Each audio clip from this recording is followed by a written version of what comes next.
Hi, this is the day the Lord has made. Let us rejoice and be glad in it. Our devotion for today, March 28th, 2023, is from Romans chapter 10, verses 5 through 13.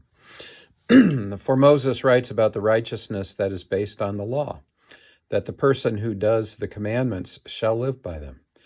But the righteousness based on faith says, do not say in your heart, who will ascend into heaven, that is, to bring Christ down, or who will descend into the abyss, that is, to bring Christ up from the dead. But what does it say? The word is near you, in your mouth and in your heart. That is the word of faith that we proclaim. Because if you confess with your mouth that Jesus is Lord and believe in your heart that God raised him from the dead, you will be saved. For with the heart one believes and is justified, and with the mouth one confesses and is saved. For the scriptures say, everyone who believes in him will not be put to shame, and there is no distinction between Jew and Greek. For the same Lord is Lord of all, bestowing his riches on all who call upon him. For everyone who calls upon the name of the Lord will be saved. Our devotion text for today makes a very important point that we should all take a moment to fully comprehend and give thanks for each day. In verse 10, Paul writes, for with the heart one believes and is justified, and with the mouth one confesses and is saved.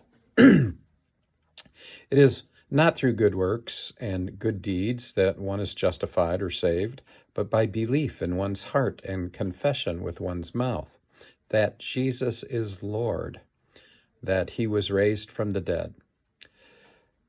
This seems to be hard for us to accept, too simple.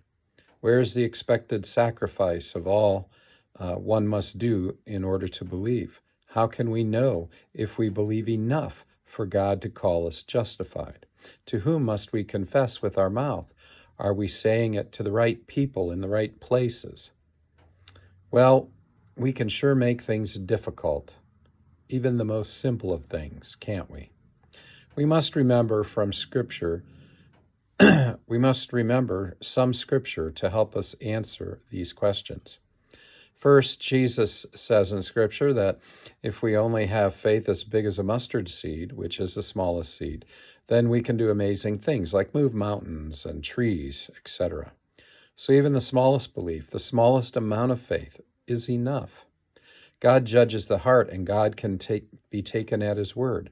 So if you show the slightest amount of faith in your heart, then God will find it, and you will be judged righteous. Second, while we openly confess with our lips that Jesus is Lord in our worship services, the Holy Scriptures do not indicate a particular person we must confess this to.